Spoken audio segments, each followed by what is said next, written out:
राधे राधे। राधा रानी की कृपा आप सब पर सदा बनी रहे। जय माता दी। आज की इस वीडियो में हम नवमी और अष्टमी तिथि की पूजा कैसे करें उस बारे में जानेंगे। तो चलिए हम अपनी वीडियो को शुरू करते हैं। अष्टमी के दिन सबसे पहले हम जहाँ पर हमने चौकी लगाई है उस स्थान पर हम थोड़ी सफाई करेंगे। अगर आप कलावा रोज बदलते हैं तो पहले आप सारे कलावे हटा लें, उसके बाद थोड़ी सी सफाई करें। अगर आपने अखंड दीपक जलाया है तो भी एक छोटा दीपक जलाएं। अब सबसे पहले हम अक्षत का आसन देकर एक दीपक जला देंगे। अब हम एक लोटे में शुद्ध जल लेकर पुष्प की सहायता से स्नान की भावना करवाते हुए चौकी पर विराजित सभी देवी देवताओं प्लस नवग्रह सभी का स्नान करवा लेंगे। अब सबसे पहले हम भगवान गणेश को तिलक करेंगे, फिर फोटो में विराजित सभी देवियों को तिलक करेंगे, कलश को तिलक करेंगे और नवग्रह को हम सूखा सिंदूर समर्पित करेंगे। हम दीपक और जुआरों को तिलक करेंगे। अगर आप रोज कलावा समर्पित करते हैं तो सभी देवी देवताओं को कलावा समर्पित करें। अगर आपने सिर्फ एक ही बार किया है तो आप सभी को पुष्प समर्पित कर दें। अगर आपने माता रानी को पहले दिन ही श्रृंगार का सामान समर्पित कर दिया है तो अष्टमी के दिन समर्पित करने की ज़रूरत नहीं है। अगर आपने माता रानी को श्रृंगार का सामान समर्पित नहीं किया है तो अष्टमी के दिन आप माता रानी को 16 श्रृंगार का सामान जरूर समर्पित करें।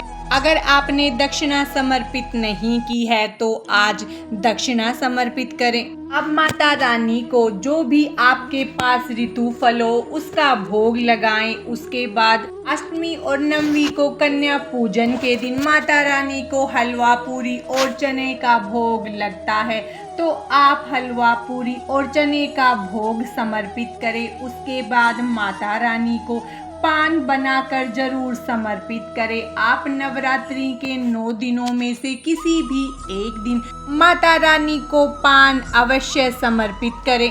अब हम सभी को धूप दिखा देंगे। अब हम हवन करेंगे। उसके लिए आप हवन कुंड है तो उसमें या आप सराई लेकर उसमें गाय के उपले जला ले और उससे हवन सामग्री और घी की आहुति देकर हवन करें। फिर हमने जो भी भोग लगाया है उसे अग्नि में अवश्य समर्पित करें। हमने माँ को जो पतासे और लौंग समर्पित की है उसे भी हम हवन में समर्पित करेंगे, क्योंकि अग्नि में जो भी हम भोग डालते हैं वो सीधा देवताओं तक पहुंचता है। इसके बाद हम इसमें 2 फूल वाली लौंग का जोड़ा डालेंगे। अगर आपके पास गाय के उपले नहीं है तो आप कपूर से भी हवन कर सकते हैं। हवन करने के बाद हाथ में थोड़ा सा जल लेकर हवन के ऊपर से 2 बार घुमाकर उसे ठंडा करें।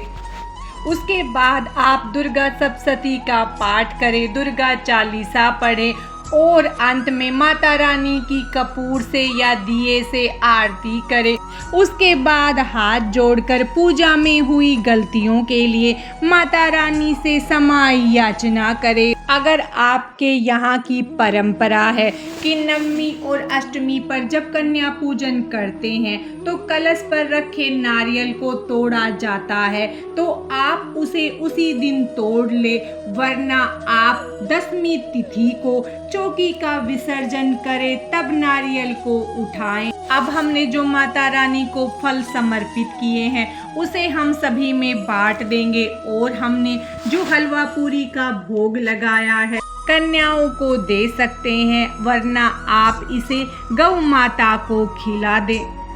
आज की इस वीडियो में बस इतना ही। माता रानी की कृपा आप सब पर सदा बनी रहे। राधे राधे।